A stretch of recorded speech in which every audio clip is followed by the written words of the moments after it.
बिस्मिल्लाहिर्रहमानिर्रहीम। अस्सलाम वालेकुम पाकिस्तान।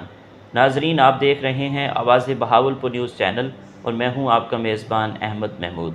नाजरीन, जैसा कि आप सब जानते हैं कि हम आप लोगों के लिए आज की शख्सियत प्रोग्राम लेकर आया करते हैं। आज मैं district bar association Bahawal Nagar में मौजूद हूँ। आज मैं आपको जिस शख्सियत का तारुफ़ करवाने जा रहा हूँ, आप कानूनदान हैं। मेरे साथ मौजूद हैं मिर्ज़ा मोहम्मद आज़म साहब, एडवोकेट हाई कोर्ट, सदर डिस्ट्रिक्ट बार एसोसिएशन बहावल नगर। आज हम कानून के हवाले से बात करेंगे और बार की डेवलपमेंट के हवाले से बात करेंगे। तो आइए बात करते हैं, मुलाकात करते हैं। अस्सलाम वालेकुम सर। जी वालेकुम सलाम। सर कैसे हैं आप? ठीक हैं? अल्हम्दुलिल्लाह, अल्लाह का पाक का करम। माशाल्लाह सर। जनाब वकला साहबान ने आपको डिस्ट्रिक्ट बार एसोसिएशन बहावल नगर का सदर मुंतखब किया है। वकला साहबान का किन अल्फाज में शुक्रिया अदा करना चाहेंगे सर? जी, मैं डिस्ट्रिक्ट बार एसोसिएशन का बहुत शुक्रगुज़ार हूँ कि उन्होंने बड़ी मेहरबानी की और इलेक्शन एक प्रोसेस है। देखिए, बार एसोसिएशन इस पाकिस्तान में वाहिद इदारा है जी जो जमहूरियत पर यकीन रखता है और जमहूरियत की सरबलंदी के लिए पूरे साल में हमारी हर बार एसोसिएशन का अपनी टर्म पर इंतखाब होता है। तो हमारे इलेक्शन सबसे ज़्यादा मुनसिफाना और आज़ाद होते हैं।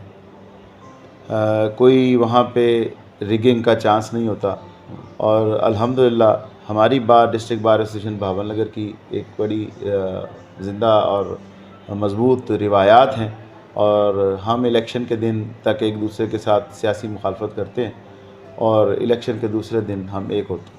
तो मैं तमाम बार का शुक्रगुज़ार हूँ, विदाउट डिस्क्रिमिनेशन, किसने मुझे वोट दिया किसी ने नहीं दिया, हम सब के शुक्रगुज़ार हैं और सबको साथ लेकर चल रहे हैं। और अल्हम्दुलिल्लाह अब हमारे ये ओहदा संभाले हुए हमारी रजीम को, मैं अपने तौर पर कुछ भी नहीं हूँ, मेरे साथी कैबिनेट के मेंबर्स, मेरे सेक्रेटरी साहब, ये सब हम एक टीम का हिस्सा हैं। हम वकला की खिदमत कर रहे हैं और कोशिश कर रहे हैं कि बेहतर अंदाज में वकला को मसाइल को हल किया जाए।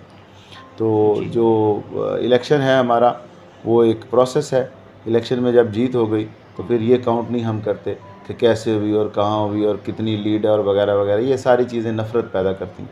तो हमारी बार association Bahawal Nagar bar association in बातों पर यकीन नहीं रखती। तो अल्हम्दुलिल्लाह मैं तमाम बार एसोसिएशन का शुक्रगुज़ार हूँ कि उन्होंने मुझे और मेरे साथियों को मुंतखब किया। जी sir, district bar association Bahawal Nagar में आप क्या डेवलपमेंट करवा रहे हैं, क्या इस्लाहात ला रहे हैं? हमने सबसे पहले डिस्ट्रिक्ट बार एसोसिएशन में प्री अरेस्ट बेल्स में जो ज़मानतनामे दिए जाते थे जी उनको जो है वो रियायत करवाई कि अब पर्सनल श्योरिटी और बयान अल्फ़ी पर प्री अरेस्ट बेल हो जाती है। फिर उसके बाद हमने यहाँ पे ज़िले लेवल पर खिदमत सेंटर का क़याम करवाया जी सर। और ख़िदमत सेंटर से तमाम मालूमात, ड्राइविंग लाइसेंस या जो चीज़ें हैं, जी FIRs हैं पूरे पंजाब की, मेडिकल लीगल रिपोर्ट्स हैं, या जो सहूलियात गवर्नमेंट के खिदमत सेंटर एट पुलिस स्टेशन मौजूद हैं, वही सहूलियात बार में भी हमने उनको इनागोरेट किया। उसके बाद हमने बार की डेवलपमेंट के लिए बिजली की फराहमी के लिए मूवमेंट कर रहे हैं।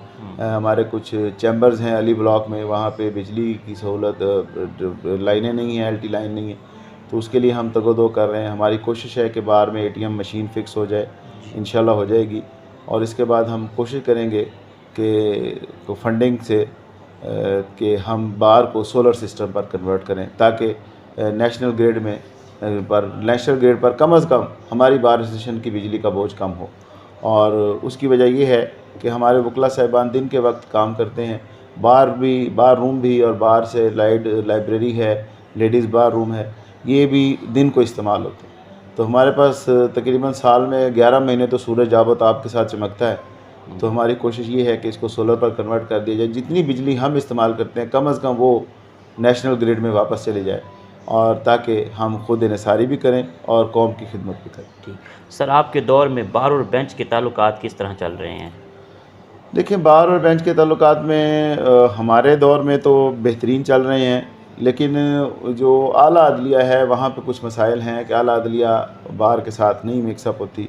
हमारे भी बार में हमारे भी जज साहिबान जो हैं वो बार में नहीं आते और हम भी उनके पास जो है कोशिश करते हैं कि ना जाएं, और बल्कि नहीं जाते। उसकी वजह ये है कि ये कोई आला सतह पर कोई फ्रिक्शन है, लेकिन हमारी जुडिशरी जो लोकल इस वक्त जज साहिबान मौजूद हैं बेहतरीन अंदाज में काम कर रहे हैं, हमारे साथ ताउन भी करते हैं और हमें अप्रिशिएट भी करते हैं, और हम भी कोशिश करते हैं कि इंसाफ की जो है वो जल्द फराहमी को यकीनी बनाया जाए।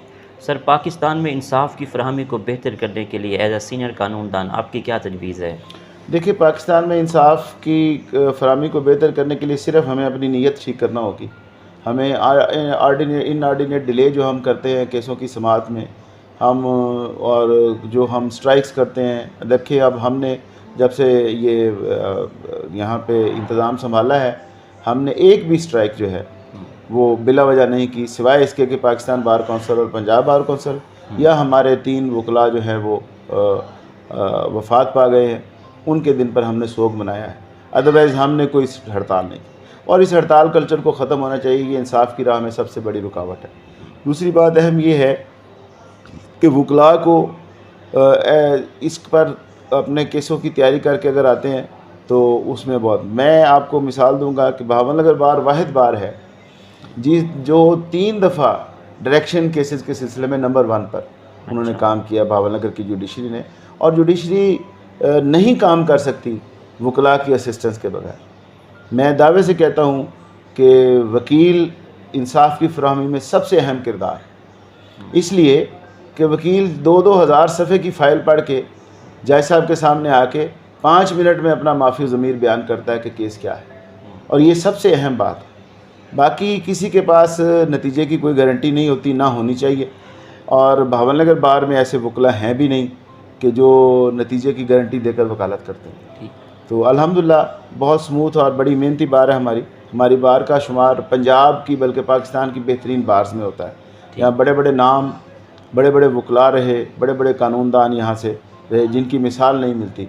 और मैं ख़ुद भी तकरीबन 7-8 अज़ला में जाके वकालत करता हूँ, तो समझ आती है कि वाकई मैं एक ब्लेस्ड पर्सन हूँ कि मैं भावनगर बार का मेंबर हूँ और मेरी ट्रेनिंग यहाँ हुई।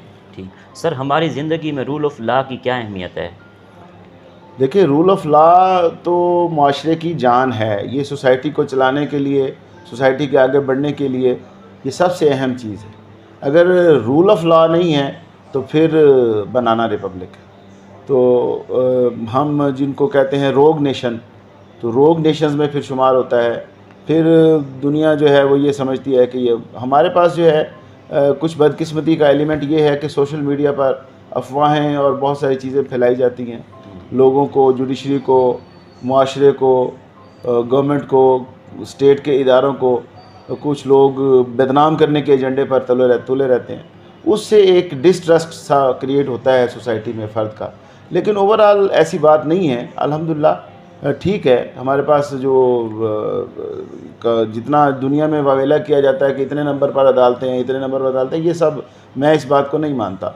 ये वो लोग करते हैं जिन लोगों का अदालतों से कोई वास्ता नहीं, जो लोग सियासी अज़ाइम के साथ ऐसी बातें करते हैं। हमारी जुडिशरी मेरे अंदाज़े में अल्हम्दुलिल्लाह बेहतरीन अंदाज में काम कर रही है। मेरिट पर काम होता है, सिफारिश नहीं होती, रिश्वत नहीं होती। जो हमने देखा है उसकी बात करते हैं, मैं किसी का कोई तरफदार नहीं। और बाकी रिलीफ जो है वो असल में क्लाइंट के मुकद्दर से मिलता है हमारे पास ख़ास तौर पर। तो रूल ऑफ़ लॉ की अहमियत ये है कि रूल ऑफ़ लॉ के बगैर कोई माशरा नहीं चल सकता।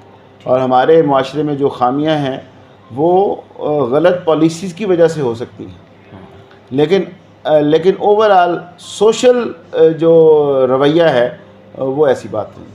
ठीक सर, आखिर में सुनने वालों को, देखने वालों को, वकला बरादरी को, सदर बार एसोसिएशन भावनगर, आप क्या पैगाम देना चाहेंगे? मेरा पैगाम ये है कि टॉलरेंस पैदा करें। अदम बर्दाश्त इस वक्त हमारे माशरे में बहुत ज़्यादा बढ़ती जा रही है और इस अदम बर्दाश्त को ख़त्म होना चाहिए। देखिए, हमें ये पाकिस्तान जैसे मिला है, ये अल्लाह का शुक्र है। हमें ये ख़बरें कि फ़लाँ मुल्क में क्या होता है, ये देखें कि हमारे हमसाया मुल्क में क्या हालात हैं, वहाँ अक़लियतों के साथ क्या सलूक किया जाता है, वहाँ पे कितनी डिस्क्रिमिनेशन है, वहाँ पे मज़हबी नफ़रत कितनी ज़्यादा है। तो खुदा न खास्ता हमारे दुश्मन ये चाहते हैं कि पाकिस्तान को नुकसान पहुँचे, या खुदा न खास्ता खाकम बदहन पाकिस्तान को ख़त्म किया जाए। इससे बचने के लिए हमें अपने आप को संभालना होगा। मिन हैसुल कौम हमें ये सोच पैदा करनी होगी कि हमने इस पाकिस्तान को आगे लेकर जाना है, और जैसा भी है, जैसे हमें पसंद है या ना पसंद है, हमें कुछ चीज़ों पर बिल्कुल कंप्रोमाइज़ नहीं करना। हमने पाकिस्तान की सालमियत, ख़ुद मुख्तारी और पाकिस्तान में इंसानी हकूक़ के लिए जद्दोजहद भी करनी है और काम भी करना है। अब ये आ जाए इस बात पर कि मेरा पैगाम मेरा पैगाम है मोहब्बत जहाँ तक पहुँचे। जी थैंक यू सर, वेरी बहुत मच। शुक्रिया मैं आपका शुक्रगुजार हूँ सर। Thank you very much. जी तो नाजरीन, आपने आज की शख्सियत प्रोग्राम सुना। एक नए प्रोग्राम में मुलाकात होगी, तब तक अल्लाह हाफिज़, अल्लाह निगहबान, पाकिस्तान जिंदाबाद।